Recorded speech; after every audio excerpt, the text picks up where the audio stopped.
Good morning, students. In this video lecture, we will be discussing about the question of the chapter, the cell, the unit of life. In this chapter, we have talked about the different organelle which is present inside the cell. What is a function of those organelles? We have already discussed that in our different sessions. In this session, I'll be talking about some 10 different questions. Some are from the previous years and some are important as your NEET is considered. So, I'll be discussing the 10 questions one by one. The first question. In the first question, it is written that in human, the secondary constriction 2 is found on chromosome. Now, what is secondary constriction? Secondary constriction and primary constriction, these are the two types of constriction that is present in the chromosome. When we talk about the secondary constriction, two secondary constrictions they are present. Here, they are asking about the secondary constriction number 2. Let's understand this with the help of a diagram.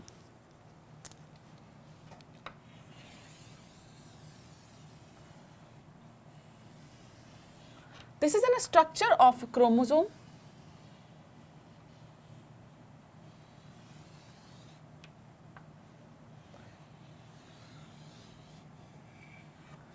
This is a structure of the chromosome. In this, the chromomeres, they are present.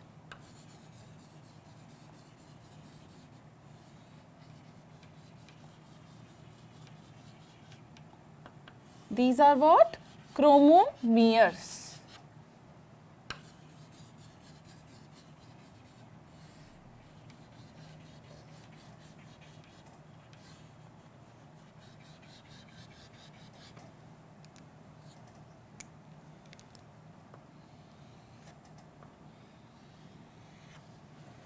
This is a structure of a chromosome. The outermost membrane is called as a pellicle, right? And that we know, pellicle. Whereas these thread-like structures, they are called as chromomeres.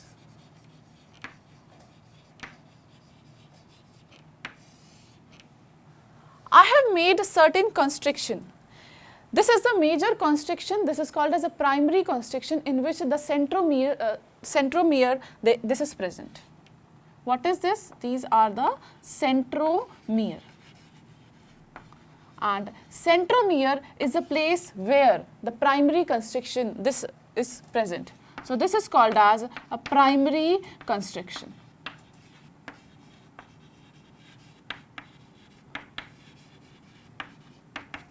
Primary constriction.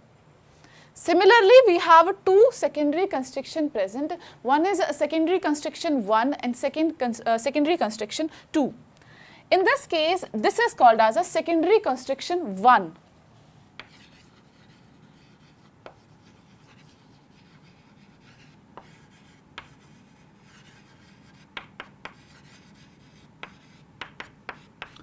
And in this, the NOR region is there, that is a nucleolar organizing region, NOR, nucleolus.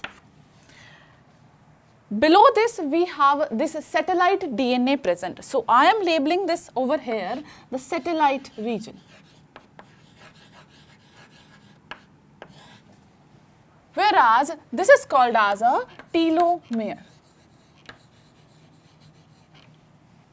I have made one more constriction over here. This is called as a secondary constriction 2. And this space, you can say they are present only on specific chromosome. So, this is called as a secondary constriction. Secondary constriction 2. So, in the question, they are asking about this type of constriction, the secondary constriction. Now, let's come back to the question. The question number 1, this is the question number 1 and the correct answer is option B. So, this you have to remember that such type of secondary constriction, they are present in chromosome number 1, 10, 13, 16 and Y. Now, let's discuss about the second question. So, let me prepare board for you. Now, the second question states that salivary gland chromosome are also called as, it's a very direct question, very easy question. We have a two different kind of the chromosome. We have studied already the Lamb-Rush chromosome and these salivary gland chromosomes. Salivary gland chromosomes, they are called as polytene chromosomes. In the polytene chromosome, certain puffs are there. At regular interval, we can see the puffs are there, and these puffs are the region where this RNA formation is occurring at a frequently, right? So let's see the structure of salivary gland chromosome. They are found in the salivary gland of dipterans. First of all, they are extracted from Chironomus larvae. In the center, the chromocenter is present. So this I can label it as chromocenter.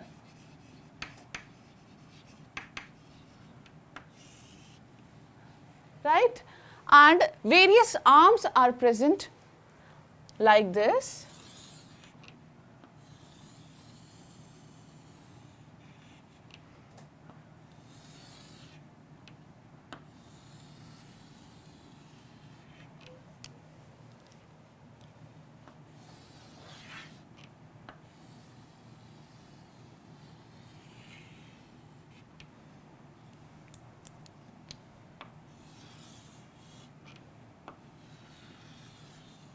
In the arms, the two patterns we can see, one is paternal and another is maternal.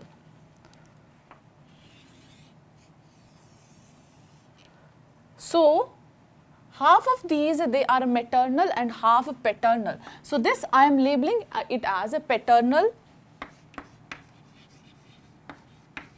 and this I am labeling is as maternal.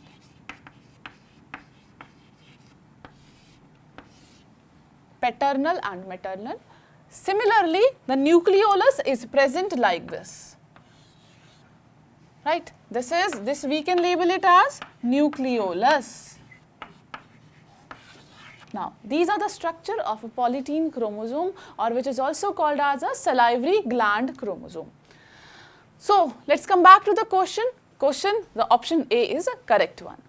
Let's talk about the next question. Histone proteins are rich in amino acids. Histone proteins, they are present where? They are present in the DNA. DNA has phosphate bond. That means it will provide a negative charge, and we know that a negative charge will not be able to survive like this. For the stability of the whole deoxyribonucleic acid, what we have to do, we have to make it a stable form. We have to convert this into the stable form. So, how we can convert this into a stable form? That is with the help of association of these DNA with the histone. A very beautiful wrapping of these DNA occur over histones. And histone is made up of further 4 and 5 subunits.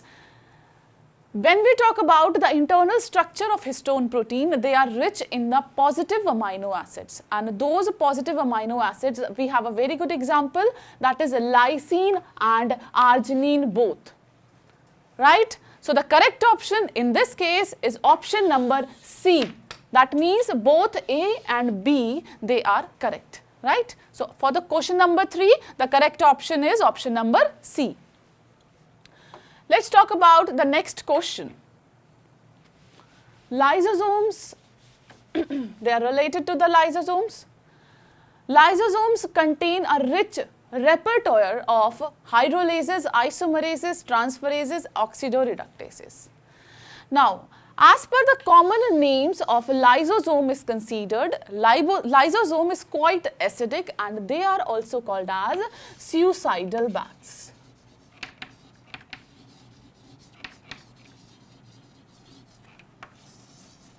In one of the type of apoptosis, when cell has to die, all those enzymes which is present inside the lysosomes, they come out so that the whole cell will undergo the apoptosis. So, this is one of the part of apoptosis.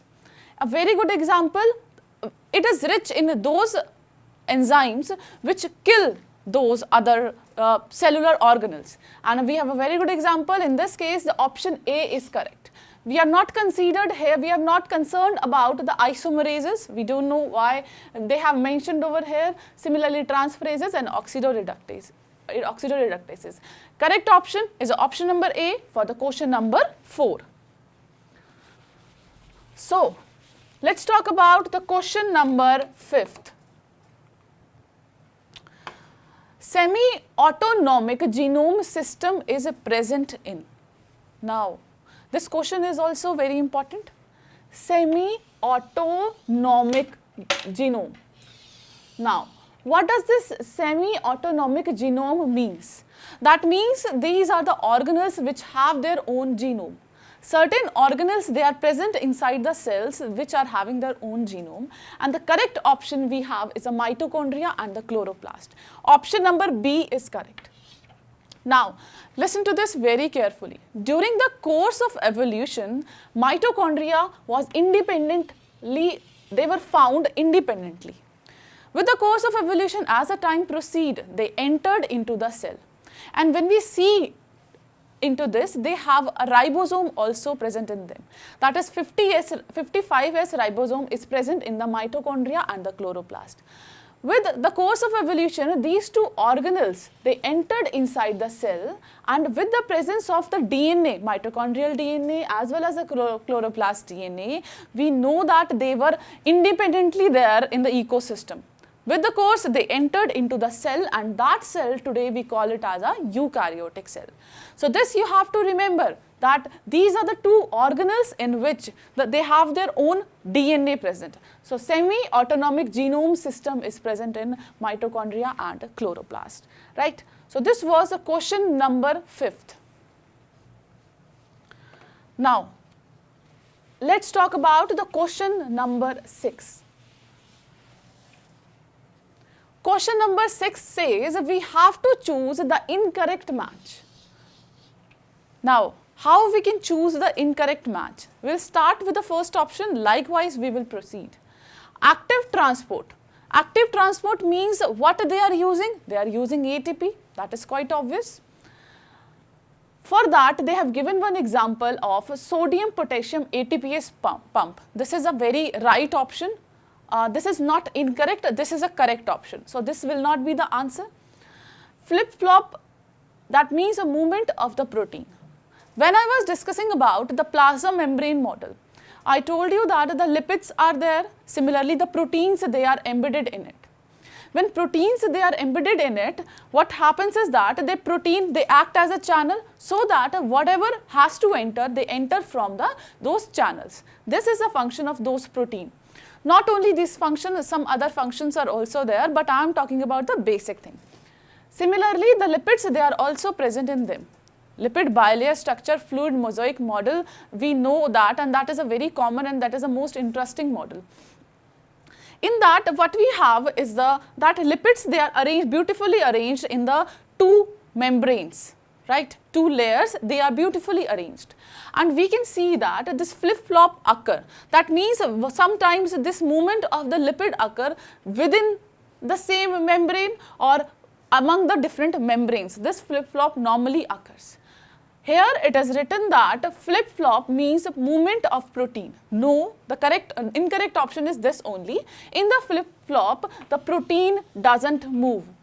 Rather than the lipid moves, right, from one to another, there is a lateral movement also occur, and the transfer movement also occurs. So the incorrect option I can say that is option number B, right? Let's talk about the next, the question number 7. Match the following columns. They have given the two columns, column 1 and the column 2.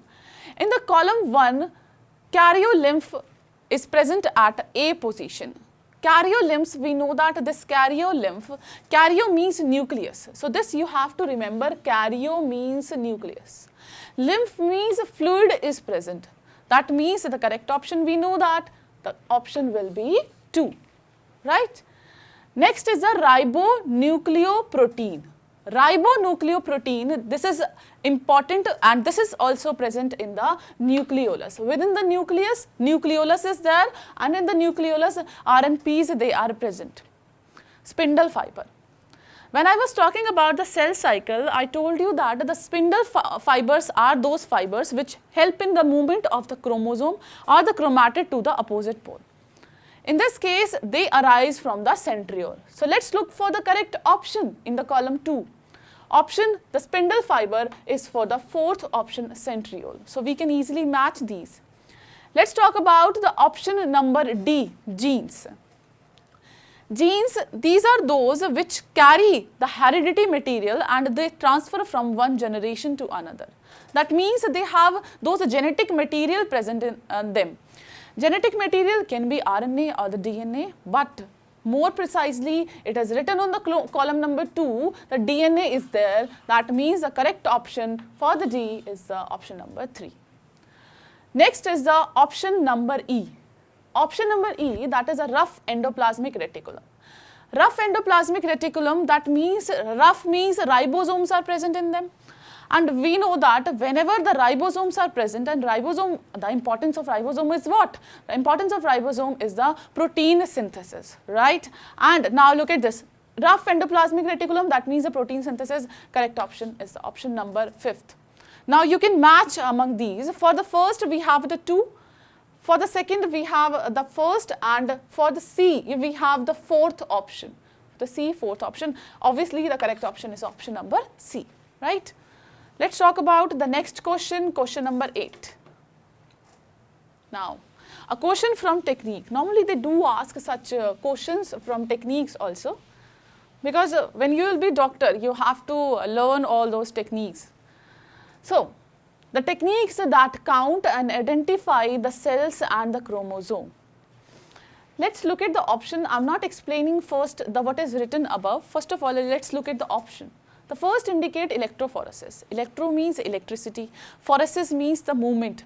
And we know that when I was talking about the electrophoresis, that means the movement of the charged molecule occur and within the gel. That is because of the passage of electricity, the cathode and anode are there. Can you relate the cell because of these electrophoresis? No, we cannot relate. So the option A is the wrong option. So let's talk about the next option, the option number C. Option number C indicate B and D both are correct.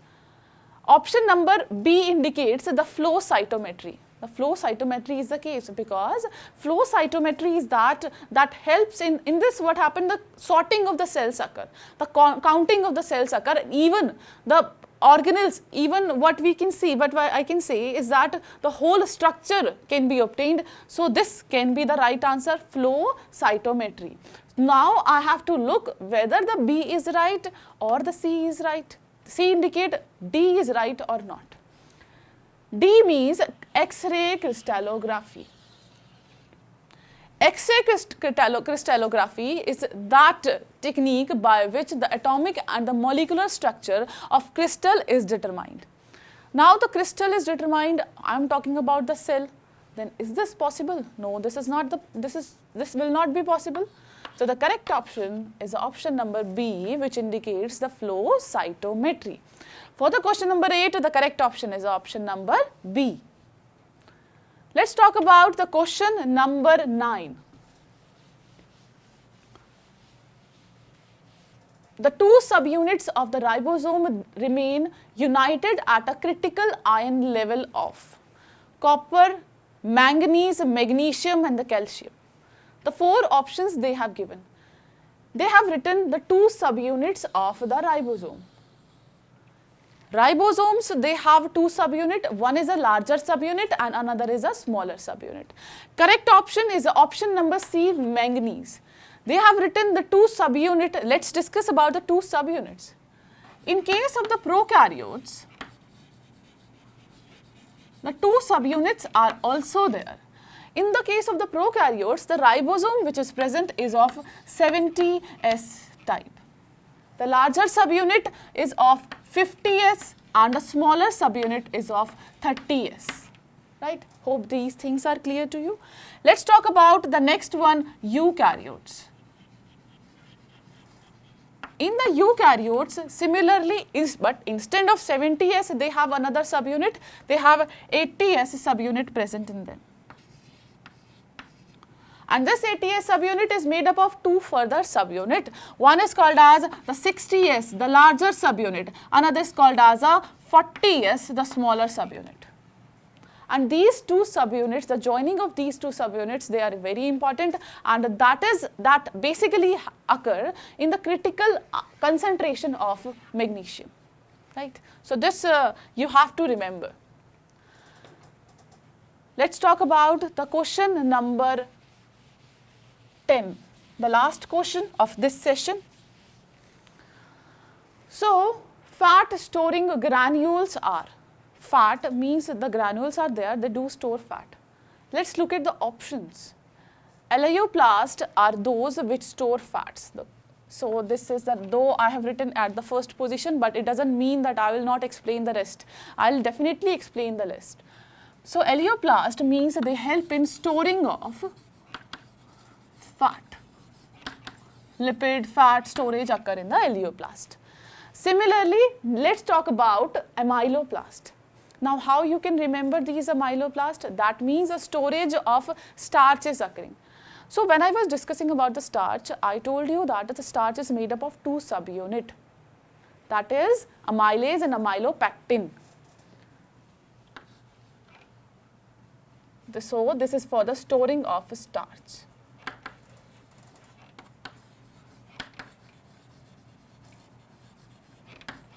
Next, eleuroplast. Eleuroplast is used for the storage of proteins. Storage of proteins.